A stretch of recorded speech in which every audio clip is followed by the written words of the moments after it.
Hello my dear YouTuber friends, and I hope you're all keeping well.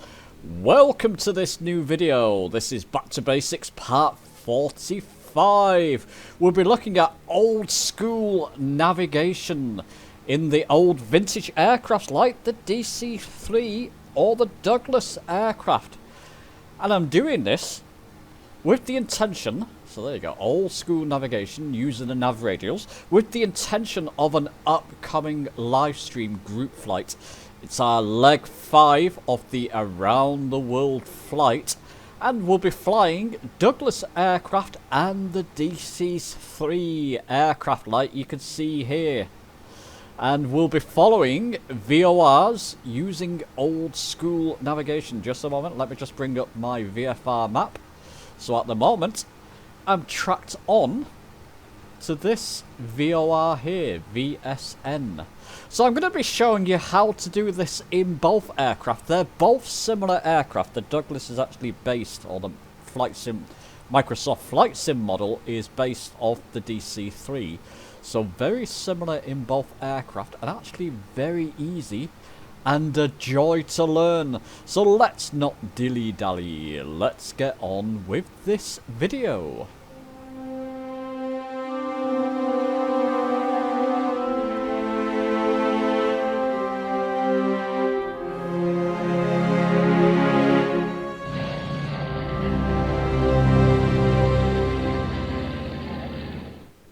So here we go, we're set up at ESKN Airport near Stockholm. That's where we landed on our last leg of the Around the World flights. Now by the time you've watched this video, I've created a playlist called Around the World Flights, because I intend to continue with these, and it'll be good to have them in their own playlist. If you're not sure what they are, go and look at the videos that we've done already, and you can catch up with it. Go and join the Discord if you want to take part in this, so you can just take part when we're live streaming, but all details will be in the Discord, in the Around the World Flights channel. And it'll be good if a few of you can fly the Douglas, there is a reason. And on this flight, we'll be following VORs. There's the first one. There's another one around here, and this island here will be playing a part in this flight, especially if you fly the Douglas. We may be parachuting onto that island there, and then we'll be heading to another VOR yonder. But full details will be in the Discord. So how do we do this? There we are, we're set up there. How do we follow this one? Let's show you first in the Douglas aircraft. What I do recommend is go to previous pilot's view, because then you can see your instruments. Left click on this yoke visibility box to hide your yoke, because we will need to see our instruments for this. Now if I click on that VOR here, VSN, it will give me the frequency 115.250. In the Douglas, default keys Control and 5 on your keyboard will take you to your nav radials up here. This switch here, this knob here, mouse up on it, it will change the numbers before the decimal. So, oops, what's happened there? Not quite sure what happened there. 115.250. So 115. The numbers after the decimal is this knob here in the Douglas, 250. And then this button, so there you go, 115.250, we'll swap it to make it active. That's important. So, go back to my default view. Now, if we come down to this here and zoom in here, this reading here is showing you the direction towards that VOR, that arrow there. That's just pointing north. You can change that, but there's no reason to. It doesn't affect your heading in the aircraft, and it'll probably confuse you. Just leave this alone where it is, because you know, this is actually just telling you which direction, what bearing. So what will that be? That'll be roughly a westerly heading to lock on to that VOR VSN. So we can test this. We can get into the air. This is our current heading, so we're not actually too far away from it here. This arrow here is actually showing us our current heading at runway 26 here. So if I throttle up, release the parking brake. Of course, the Douglas and the DC-3, it's on its back wheel when you're not moving, and it will go forward to its front wheels, so just be prepared for that. The Douglas is easier to control, I've noticed, than the DC-3, generally, and land from my own experiences. So there we go, it will want to get up in the air. There we go, up in the air we go. We'll bring up our landing gear. Come on. Oops, it was going up, so it was just going up very slowly. It was actually retracting. Very nice, the Douglas, I've got to say. And there you go, and I've just veered to the left, back to the left, so that I'm lined up with this VOR. Once you can see, once that arrow's pointing upwards, like I said, don't worry about this amending the CDI there. It's not really going to affect things, and it may actually confuse you in both the Douglas and the DC-3. There we go, as you can see, with that arrow pointing upwards, we are now following, trapped onto that VOR. Very simple stuff, VOR navigation in old school aircraft like this. And very evocative of years gone by, isn't it?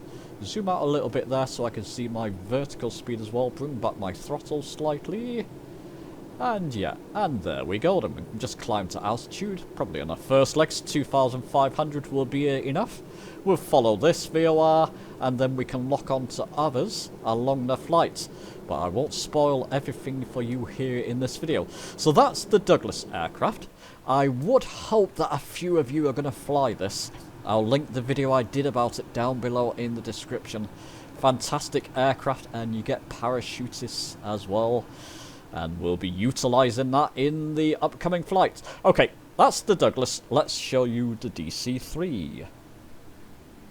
Okay, so over in the DC-3 now, I'm flying the classic livery of the DC-3. You can fly whichever one you want, retro or classic. I guess if you're going to follow this VOR, old school VOR, maybe fly the classic one if you intend to fly it in the upcoming flight. So there you go, we've just taken off from ESKN Airport, following again the VSN VOR. So let me just trim up, let me just bring out that screen, yeah, I mean, positive rate of climb there, that's fine. So, Control and 5 again will take you to your Nav1 radio, slightly different here. Bigger knob will alter the numbers before the decimal, so 115. Smaller knob here, we can get to 25. You only get two numbers there, so just scroll up once more to make sure it is 25. 115.25. This button here will swap it to make it active. So that's our active Nav1 frequency. Let's return to our previous screen. We don't need to climb too high. Let's bring that back, that throttle. Of course, the Douglas is essentially the DC-3 refitted. So, I'm bound to get comments on that. Yes, of course, they're both the same airframe and class of aircraft. So let's just veer to our left there. And as you'll see, in the same fashion, once the arrows pointing upwards will be locked on and following, flying directly to that VOR here. So there you go, in the same fashion, we are now following, heading directly towards. I've come slightly. Do you have to fight the DC-3 a little bit more? I think they've purposely made the Douglas easier to fly. The DC-3 can be a little bit of a handful. Just takes a little bit of getting used to. So you can fly either on the flight. If you don't want to fly either, yeah, you know, fly something that can keep pace. We'll be cruising essentially, when we're in our main cruise speed, around 200 knots. So there we go, just bring back that mixture a little bit there, and that's fine. So there you go, we're locked onto that VOR. So I hope that helped. That has helped, or will help. Simple VOR navigation, very, very simple. It's probably the easiest way to follow VOR navigation in these vintage aircraft, or flying vintage aircraft like the DC-3 and Douglas. Very simple to follow. Do let me know your thoughts. Hope this has helped. Hope to see you on that upcoming flight. Like I said, join the Discord, link down below in the description, and the playlist from the Around the World flights. So far, the series is also linked in the description. Give the video a like if it's been helpful. Subscribe for more. Come on that flight, people. and I'll see you soon.